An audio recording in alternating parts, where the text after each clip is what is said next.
Halo Soulmate, good day mates. Ketemu lagi dengan saya Ika Febrilia di Mate Channel. Dan pada kesempatan siang hari ini saya akan ditemani oleh salah satu mahasiswa saya dari program studi S1 Bisnis Digital FEUNJ. Boleh perkenalkan diri terlebih dahulu, ada siapa di sini? Boleh Ibu. Ya, Halo semuanya, perkenalkan saya Zafira Sabrina, biasa oke. dipanggil Zafira, dari program studi S1 Bisnis Digital FEUNJ, Angkatan? angkatan 2022. Angkatan Iya, 2022, oke. Panggilannya Zafira berarti ya? iya Ya. betul. Zafira apa kabar? Alhamdulillah kabar saya baik. Terima Ya. kasih Ibu sudah mengundang saya di podcast kali ini untuk berbicara seputar pengalaman berbelanja di Hypermart. Ibu Oke. sendiri kabarnya gimana nih Bu? Saya alhamdulillah juga sehat Zafira. Nah Zafira, Alhamdulillah. sebelum kita ngobrol-ngobrol tentang tadi apa perilaku berbelanja di Iya di Hypermart Hypermart ya. ya. Nah Zafira, saya punya sapaan untuk para soulmate yang sering menyaksikan video di channel saya. Iya. Nah mungkin Zafira mau coba sapa soulmate dulu Oh nggak? boleh Ibu, apa itu Eh, sapaannya? Halo soulmate, good day mates Oh gitu. baik, boleh saya Ya, coba ya Bu? ya boleh boleh. Oke, halo soulmate, good day mates. Nah gitu ya, Iya, mantap. Terima mantap. kasih Zafira. Iya Nah sama-sama. Zafira, tadi kita mau bahas apa? Zafira bisa ulang? Pengalaman berbelanja di Hypermart. Oke. Iya, Kemudian, sebelumnya saya mau tanya dulu ya, kalau kita kan pasti udah sering ya berbelanja di hypermart ya, baik saya maupun Zafira maupun mungkin para soulmate yang ada di rumah, mungkin juga sudah sering belanja di hypermart. Tapi mungkin juga belum tahu tuh sejarah atau asal-usulnya hypermart. Nah mungkin Zafira boleh tolong bantu menjelaskan? oke boleh Ibu. Ya, Jadi Hypermart ini dulu namanya Mickey Mouse Ibu, bukan Mickey Mouse? Hypermart. Oh Iya. oke. Lalu dia itu berdirinya di sekitar tahun 1958-an, Mhm, didirikan oleh seorang yang bernama Hari Darmawan di Pasar mhm, Baru, Jakarta Pusat. Lalu karena lambat laun ada pergeseran kebutuhan konsumen, mereka ini membutuhkan bukan sekedar toko retail biasa, mereka membutuhkan toko mhm, retail yang lebih besar lagi, maka berdirilah sebuah toko retail yang bernama Hypermart. Jadi Hypermart oke, itu gabungan antara supermarket dan department store.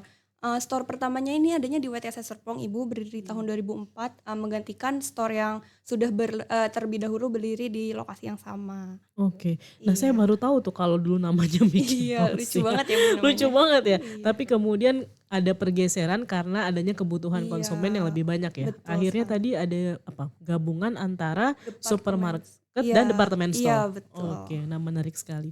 Nah Zafira, kalau misalnya berbelanja di hypermart, kesan-kesan yang diperoleh seperti apa ya?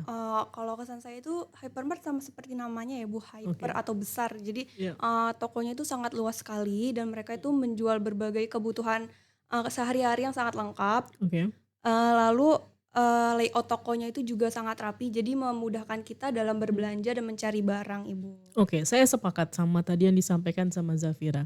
Jadi kalau dari sisi luas toko tuh emang besar sekali gitu ya hypermart. Kemudian juga hypermart di sini terlihat berhasil memahami kebutuhan konsumen gitu ya, penataan barang, penataan layoutnya gitu ya, memudahkan kita untuk bisa berbelanja mencari kebutuhan kita sehari-hari Iya, gitu ya. betul sekali Ibu. Kemudian, saya mau bertanya selanjutnya, apa yang membuat hypermart ini akhirnya sesuai dengan preferensi konsumen, terutama konsumen perempuan seperti Oke. kita?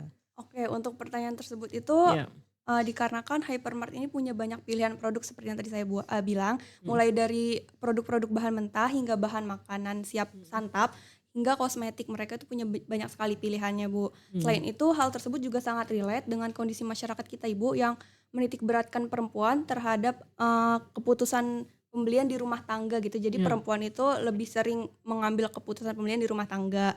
Selain itu, hal mhm, lain yang membuat hypermart sesuai dengan preferensi perempuan adalah karena promo dan diskon yang mereka oke, tawarkan, iya, yang sangat sesuai dengan, gaya belanja para perempuan ya kan oke, Ibu. iya. Iya, kalau Ibu sendiri gimana nih Bu, kalau berbelanja ngincar promo-promonya Iya juga kan atau saya gimana? perempuan soalnya. Jadi kalau bicara tentang diskon jadi kayak perempuan banget ya. Iya, betul Jadi betul. mencari produk-produk yang ada diskonnya atau ada Iya. promonya. Jadi saya dulu mungkin ini terinspirasi dari mama saya juga. Jadi mama saya kalau misalnya beli deterjen merek tertentu, begitu misalnya sampai di supermarket ada deterjen merek B Iya misalnya iya. yang ada promonya, ada hadiah piringnya gitu ya. Iya, Biasanya betul akan betul. langsung beralih ke produk Iya, yang ada diskon atau ada promo-promo promo, tertentu atau iya. ada hadiahnya gitu ya Zafira.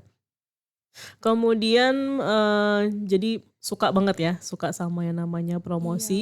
Kemudian dan yang menarik juga nih Zafira, selain adanya perbedaan preferensi dalam berbelanja antara perempuan dan laki-laki, bahwa ternyata ada perbedaan perilaku gitu iya ya, perilaku betul. berbelanja antara golongan pendapatan atas dan golongan pendapatan kelas menengah, juga konsumen yang berada di menengah ke bawah Iya gitu iya, ya. Bu.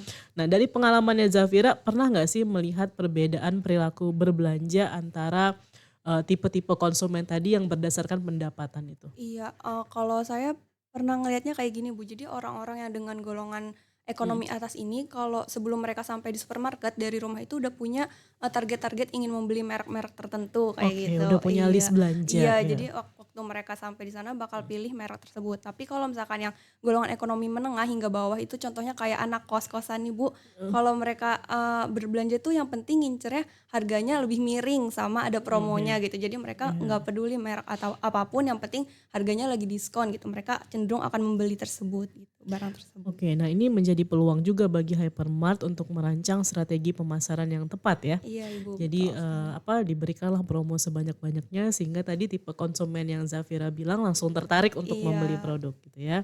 Oh ya, tadi kemudian Zafira sempat bahas mengenai, promo ya, masih kita bahas tentang promo. Menurut Zafira sendiri promo dan diskon di hypermart itu, mempengaruhi ya keputusan iya pembelian konsumennya? mempengaruhi, betul.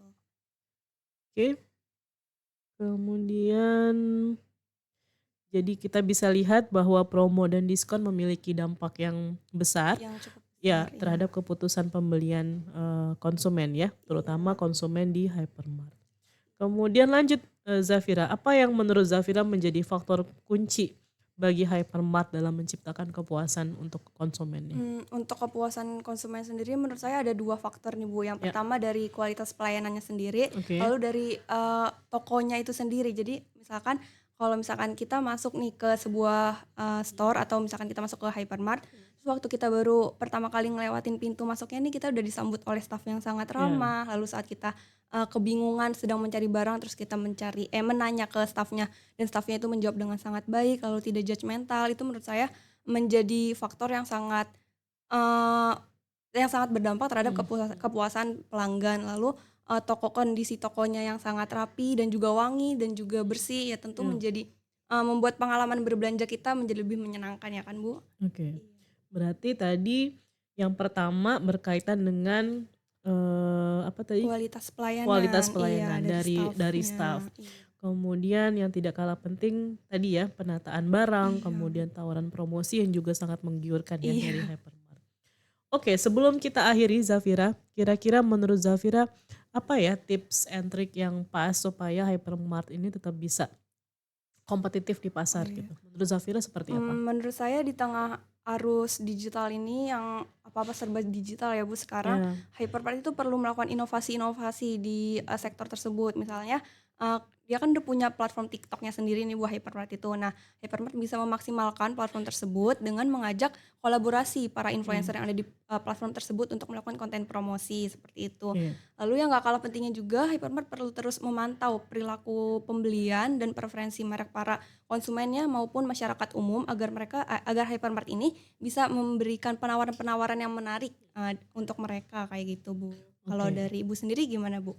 Ya, saya sepakat ya, harus bisa adapt ya sama perkembangan zaman. Jadi jangan sampai kayak, kita pasti Zafira mungkin pernah dengar juga ya, ada beberapa supermarket yang akhirnya harus Iya tutup harus ya, tutup. harus tutup permanen padahal mereka udah lebih lama mungkin beroperasi. Nah, hypermart bisa menjadikan hal-hal tersebut sebagai pelajaran supaya mereka bisa punya satu inovasi yang membuat mereka bisa terus bertahan di pasar gitu Iya ya.